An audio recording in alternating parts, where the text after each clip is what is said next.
I think now we have a team that can play and can match and defend. And I just thought the role players, as you mentioned, Smart coming down, hitting some big shots, bringing his presence. Hayes stepping in for Ayton with his energy, his rebounding. I just thought, just kind of seeing what's needed and getting the job done. Dallas publicly questioned Luka Doncic's work ethic before trading him to the Lakers, which was their biggest mistake because they just created a monster. That now leads the entire league in scoring with an average of 34.6 points while breaking decades-old franchise records. But wait until you find out in 10 minutes what happened in his first 2 games when LeBron was injured and how these performances prove exactly why the entire West now has a serious problem with this player wearing the purple and gold jersey. The trade itself was shocking enough. Anthony Davis to Dallas for Luka Doncic in a deal that seemed to flip the entire Western Conference upside down. But what happened before the trade was even more revealing because the Mavericks didn't just move on from their star player, they publicly questioned everything about him. His work ethic got criticized, his lifestyle got scrutinized, his commitment got doubted, and the organization essentially broadcast to the entire basketball world that they didn't believe he was worth building around anymore. That public disrespect turned out to be the catalyst for something the league wasn't prepared to handle, because if there's one universal truth about elite competitors, it's that they transform external doubt into internal fuel, and Luka Doncic is wired exactly that way. The Guardian literally called his training camp transformation his Terminator moment because he showed up to Los Angeles leaner, more focused, more locked in mentally than anyone had seen him before. But to understand why this version of Luka is terrorizing defenses at a historic level, we need to go back further than the trade, back to when Eric Spoelstra watched an 18-year-old kid at a Eurobasket camp and immediately recognized something special that clearly Dallas stopped believing in. Spoelstra wasn't even there to scout Luka. He was watching Goran Dragic at a Eurobasket training camp. But what he witnessed from the teenager on the court stuck with him years later. And when he talks about it now, the thing he emphasizes isn't the skill or the footwork or even the basketball IQ. It's the competitive spirit that elevated as the competition level rose around him. That ability to rise to the level of competition is what separates transcendent players from really good ones. And it's precisely what Dallas somehow forgot they had when they decided to move on. Because when an organization publicly questions a player wired like that, when they make the disrespect national news, when they essentially tell him he's not good enough, they don't break him, they activate something dangerous. The Lakers handed Luka the keys to the entire franchise in the season opener with LeBron sidelined by sciatica, national television audience watching Golden State and Steph Curry waiting on the other side, and the pressure was suffocating for anyone who wasn't built for exactly these moments. But Luka treated it like a personal audition for why Dallas made the biggest mistake in franchise history. 41 minutes of complete domination, shooting over 60% from the field, orchestrating the offense with 9 assists, grabbing 12 rebounds, and dropping 43 points in the process. The Lakers lost by 10, but that became irrelevant the moment we looked at the individual stat line, because Luka had just produced the 3rd highest scoring season opener by a Laker ever, only Elgin Baylor and Kobe Bryant ahead of him in the franchise record books. But that was just the warm-up for what came next against Minnesota, where he exploded for 49 points on elite efficiency while battling through a hand injury he sustained in the opening minutes. 23 points in the first quarter alone, matching Kobe and Kyle Kuzma's mark for the most prolific Lakers opening quarter in 30 years. And by halftime, he already had 32, with the entire building buzzing about an offensive explosion they hadn't witnessed since prime Kobe. Those back-to-back performances made Luka just the 4th player in NBA history to open a season with consecutive 40-point games alongside Wilt, Jordan, and Anthony Davis. But the real story isn't the volume, it's how he's making defenses completely helpless. Let's break down exactly why Luka Doncic is the most impossible player to defend in today's NBA, because it's not just one thing, it's the combination of everything working together that makes him absolutely unstoppable on any given night. First, the obvious physical advantage. He's 6 feet 8 inches and 230 pounds, which is forward size with elite guard skills, and that creates an impossible dilemma for defenses because we can't put a traditional point guard on him, or he'll just back them down and bully them in the post. We can't put a forward on him because he's too skilled and too quick with his handle. It's literally a lose-lose situation every single possession. Then there's the signature step back 3 that's become basically unguardable at this point. Luka creates so much space on that move that even when defenders know it's coming, they can't do anything about it. He's shooting 31.7% from deep this season, which isn't elite, but he always seems to hit them when it matters most. And the threat of that shot alone opens up everything else in his offensive arsenal. The foul drawing might actually be his most underrated skill though, because Luka is averaging 12.5 free throw attempts per game right now. He knows exactly how to initiate contact, how to get defenders reaching, how to make refs blow the whistle, and he's shooting 79% from the line, so those trips to the stripe add up fast and put opposing teams in foul trouble early. But here's the real problem for defenses, the playmaking, because when teams send help, when they double him, when they try to take the ball out of his hands, that's when his court vision completely destroys them. Watch how 3 defenders collapse and Luka finds the easy alley-oop without even looking. He's averaging 9 assists per game, while running a Lakers offense that jumped from 0.92 points per possession on pick and rolls to 1.18 since he arrived, which is a massive improvement into elite territory. Oklahoma City found a temporary solution on November 13th by running what they called a 5-man defense with constant double teams and weak side traps. They held Luka to a season-low 19 points, and it worked for 1 game. But here's the thing about that strategy. It requires perfect execution, elite defensive personnel, and it completely opens up everyone else. So Austin Reeves, Rui Hachimura, and DeAndre Ayton all get wide open looks when teams commit that much attention to Luka. So defenses are in an impossible situation, but let's look at what Luka's actually producing on a nightly basis, because the numbers are genuinely historic. 34.6 points, 8.5 rebounds, 9 assists per game, leading the entire league in scoring while sitting 4th in assists. And he's got a true shooting percentage of 61.7%, which is elite efficiency for someone with his usage rate. And that usage rate, 37.8%, which means over a third of the Lakers' possessions end with Luka either shooting, getting fouled, or turning it over. And despite that massive load, his turnover percentage is actually a career best 9.1%. Think about that for a second. He's got the ball in his hands more than ever, making more decisions, running more pick and rolls, and he's taking care of the ball better than any season of his career. That's maturity, that's growth, that's a player figuring out how to be more efficient while doing more. His assist percentage is at 21.9%,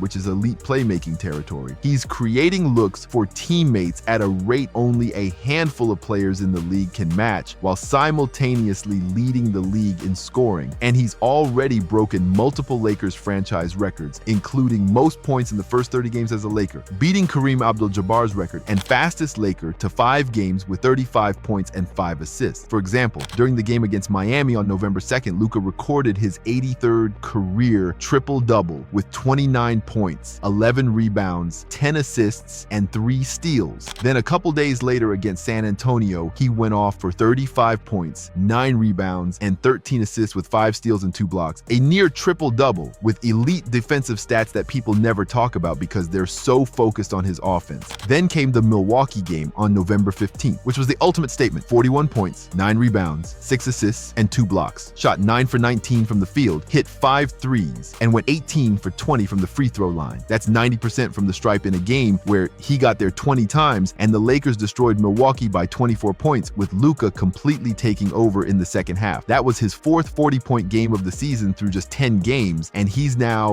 134 and 79 in his career when scoring 30 or more points, which tells us everything we need to know. When Luka goes off, teams win. But what's really changed this season isn't just the stats, it's how Luka is carrying himself as a leader. In Dallas, he was the quiet star who led by example and let his play do the talking. But Los Angeles is different. This was LeBron's team with LeBron's teammates. So Luka had to earn his place in a different way, and he's done it by being more vocal, more demonstrative, more of a leader in the traditional sense. But the real test came when LeBron finally returned from injury, because everyone wondered if 2 ball-dominant superstars could actually coexist. All right, we're here. The moment everyone was waiting for, because LeBron James missed the first month with sciatica. And honestly, that might have been the best thing for Luka's development as a Laker. He got to be the guy from day one with no questions about sharing responsibilities, no wondering who takes the last shot, no media narratives about whose team this really is. And for those first 15 games, it was Luka's show, and he ran it like a 10-year veteran. On November 19th against Utah, LeBron made his season debut, and the questions were immediate. How would they share the ball? How would the offense flow? Could 2 ball-dominant players actually coexist exist without stepping on each other's toes, and Luka answered everything in one night with 37 points, 10 assists, 4 steals on 11 for 22 shooting, leading an electric third-quarter run with LeBron on the floor and proving they can absolutely work together. LeBron looked fresh and energized. The two of them ran pick and rolls that had Utah's defense spinning in circles. The Lakers put up 140 points and won by 14, and suddenly everyone's talking about how this duo might actually work better than anyone expected, because here's what makes it scary for the rest of the league. Luka and LeBron are both elite playmakers who can run an offense and create for others, which means they don't need the ball in their hands every possession to be effective. LeBron can play off ball, cut to the basket, shoot catch and shoot threes, while Luka can operate in the post, run pick and rolls, collapse defenses, and kick out. And with DeAndre Ayton protecting the rim, Austin Reeves providing secondary scoring, and guys like Jackson Hayes, Jake LaRavia, and Rui Hachimura spacing the floor, this Lakers roster suddenly looks like a real championship contender. For example, in the game against New Orleans on November 15th, Luka had 24 points with 6 of 16 shooting. Not his most effective night, but he added 12 assists because he recognized that his shot was not falling and made a conscious decision to involve his teammates. Austin Reeves exploded for 31 that night, and the Lakers won 118-104, which is what great players do. They find ways to help their team win, even when their individual performance is not spectacular. So where does this leave the NBA heading into December? We've got Luka Dončić averaging 34 points and running an offense that ranks in the top 5 in efficiency. We've got him playing alongside LeBron James on a Lakers team that's 4th in the Western Conference at 11-4. And we've got a player who's motivated by being told he wasn't good enough, who heard all the criticism about his conditioning and work ethic and commitment, and who responded by transforming his body, his leadership, and his entire game into something the league has never seen before. So there it is. Luka Dončić came to Los Angeles with everything to prove after Dallas publicly disrespected him, and what we're watching is a player at the absolute peak of his powers, combining skill, size, basketball IQ, and pure competitive fire into a package that's basically unguardable. The Mavericks certainly regret how they handled that situation and are now watching the player they gave up dominate the Western Conference while the Lakers build something special. Now here's the real question I'm asking you. What's more impressive about Luka's game right now? His ability to score 40 points on any given night, or his elite playmaking that makes everyone around him better? Drop your answer in the comments, because this debate defines what makes a true superstar. If you think Luka is on pace for an MVP season, hit that like button, subscribe, because we're breaking down more historic performances. Catch you in the next one. Peace.